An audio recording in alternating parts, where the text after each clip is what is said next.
ఆనందపడాల్సింది ప్రభువునందే. లోకంలో కాదు పాపం చేయటంలో కాదు ఆనందించటం, శరీరాశలు నెరవేర్చుకుంటలో కాదు ఆనందించటం.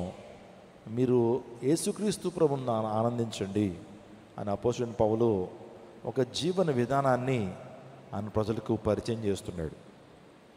చూడండి నా ప్రియదౌజనాగమ, ఈరోజు ఆనందం, దాన్నే జాయ్ అండ్ హ్యాపీనెస్ అని పిలుస్తాం.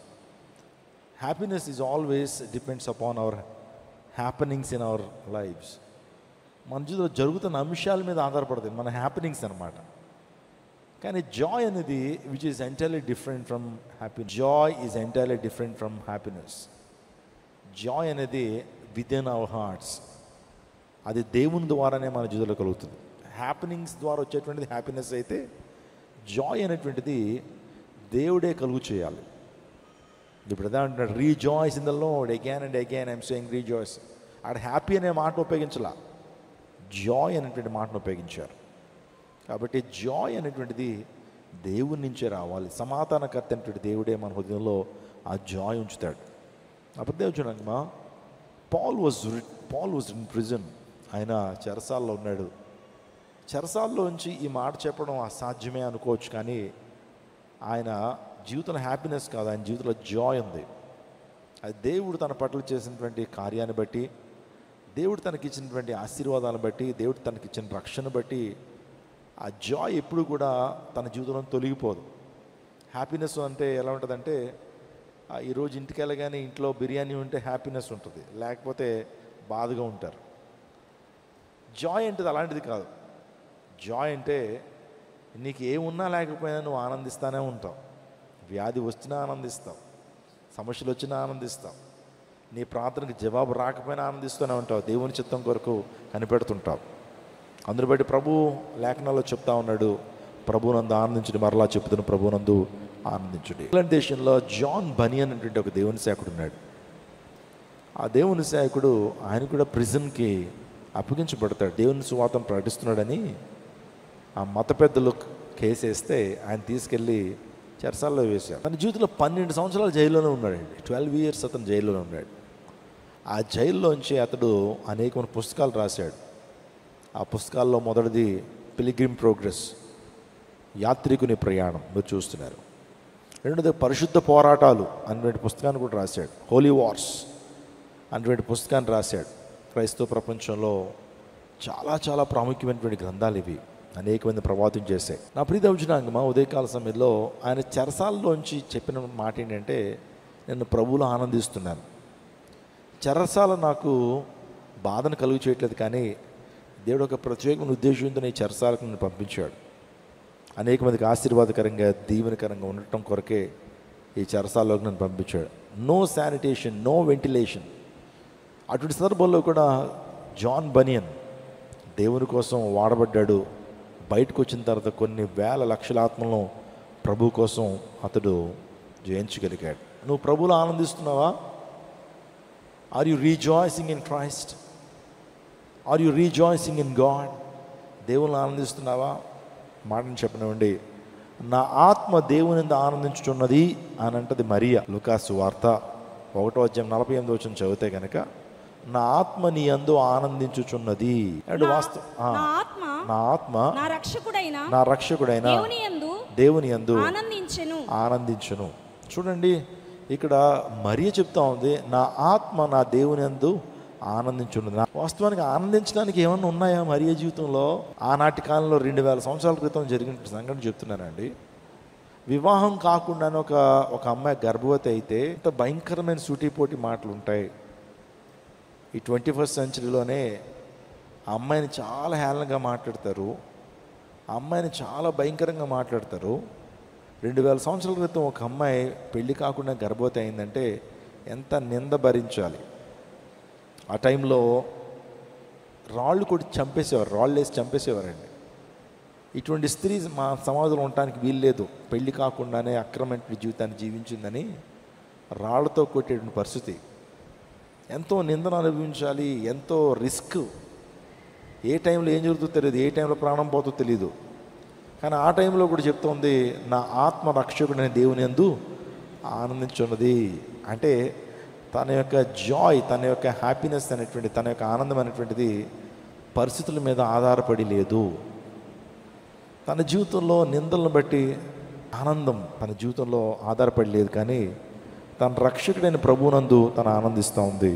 నువ్వు ధన్యురాలువి, నీకు మేలు కలుగుతుంది, నువ్వు ధన్యురాలు, నువ్వు గర్భవతి అవుతావు అన్నప్పుడు ఏ విర్జిన్కైనా, ఏ కన్యకైనా బాధే కలుగుతుంది. వేరే వాళ్ళని చూస్ చేసుకో అని చెప్పేచ్చేమో. ప్రభువా, నీ పరిచర్య అంటే చాలా రకరకాల పరిచర్లు ఉన్నాయి, వెళ్ళి మందిరం ఊడంటే ఊడ్చేస్తాను నేను. మందిరం కాదు కదా, బాత్రూములు కడిగంటే కడిగేస్తాను. కానీ నిన్ను మోయాలంటే, నీ గర్భాన్ని మోయాలంటే నీతో పాటుగా నిందను కూడా నేను మోయాలి, నీతో పాటు అవమానాన్ని కూడా నేను మోయాలి. అది వద్దయ్యా నాకు అని చెప్పేస్తుంది మరియా. ఎవరైనా కన్నీకి చెప్పేస్తామో, కానీ she treated that work as a great privilege. She treated that ministry as a great privilege in her life. తన జీవితంలో ఆ పరిచర్యను చాలా భాగ్యంగా ఎంచుకుంది, యేసయ్యను మోయటం. నా ప్రియదేవజనాంగమా, మనం కూడా యేసయ్యను మోయటం కొంత భారమే, యేసయ్యను మోయటం కొంత బాధే, కానీ అది నీకు ఆనందాన్ని కలుగు చేస్తుంది. యేసయ్య కాడి మోయటం, యేసయ్య యొక్క స్వార్థ పరిచర్య చేయటం, దేవుని పని చేయటం కొద్ది కష్టమే, అయినప్పటికీ దేవుడు నీకు ఆనందాన్ని ఇస్తాడు. నా ఆత్మరక్షకుడైన నా దేవుడిని ఆనందించున్నదని చెప్పింది ఎవరు? మరియా. నా ప్రియదేవజనాంగ, మన జీవితాల్లో కూడా దేవుణ్ణి మోసేటువంటి వారు ఆనందిస్తారు, సంతోషిస్తారు. యేసుప్రభువు వారు మట్లాదివారం రోజున యెరూషలేముకి వస్తున్నప్పుడు గాడిద మీద వస్తున్నాడు. అప్పటి వరకు ఆ గాడిదకి సరైన విలువ లేదు, ఎవరో పట్టించుకునేటువంటి వారికి రికగ్నేషన్ లేదు. కానీ ఎప్పుడైతే ప్రభు గాడిదను కూడా ప్రజలు ఎక్నాలెడ్జ్ చేస్తున్నారు, రికగ్నైజ్ చేస్తున్నారు, దాని ముందు కూడా ఆ యొక్క బట్టలు పరిచి ఆ గాడిదను కూడా ఘనపరుస్తున్నారు. నిజమే, ఎవరైతే దేవుణ్ణి మోసేటువంటి గాడిదలుగా ఉంటారో, యేసయ్యను మోసేటువంటి వారుగా ఉంటారో, వారికి కూడా ఘనత వస్తుంది. వారు కూడా దేవాదేవుడు గొప్ప ఆనందాన్ని, సంతోషాన్ని ఇస్తూ ఉంటారు. ఆ రోజున చాలా సంతోషించి ఉంటుంది ఆ గాడిద. అవునండి, యేసయ్యను మోసినటువంటి వారి జీవితాల్లో చెప్పనాశక్యం కానీ మహిమాక్తమైన సంతోషంతో ప్రభు నింపుతాడు. No matter what's happening around you, నీ చుట్టూ ఎటువంటి పరిస్థితి జరుగుతున్నాయని నీకు అనవసరం, కానీ దేవుడు నీకు సంతోషాన్ని అనుభవిస్తాడు. మా తాతయ్య గారు బాగా ప్యాకాట్ ఆడేవారు, బాగా త్రాగేవాడు. ఆయన నెల వచ్చేటప్పటికి, డబ్బులు వచ్చేటప్పటికి ప్యాకాట్ దగ్గరికి వెళ్ళి మొత్తం సమర్పిస్తుండేటువంటి వాడు. ఆయనకి ప్యాకాట్లో డబ్బు వచ్చినప్పుడు చక్కగా ఇంటికి స్వీట్లు పట్టుకొచ్చేవాడట. అందరినీ కూడా పిలిచి ఆ స్వీట్లు పెడతా ఉన్నప్పుడు ఇంట్లో చాలా సంతోషం, ఇంట్లో చాలా ఆనందం. మా నాన్నకి డబ్బులు వచ్చినాయి, అందులో పెట్టి స్వీట్లు తెచ్చాడు, మంచి తినుబండారాలు తీసుకొచ్చాడని చెప్పి చాలా పిల్లలు సంతోషించేవారు. ఇలా దినాలు గడుస్తున్నప్పుడు ఒకరోజు డబ్బులు పోగొట్టుకునేవాడు. ప్యాకెట్లో పోగొట్టుకునేటప్పటికి ఎంతో విచారం, ఎంతో దుఃఖం, తల మీద టవల్ కట్టుకుని వచ్చేవాడట. అంటే అర్థం ఏంటి? అన్నీ పోయాయని అర్థం.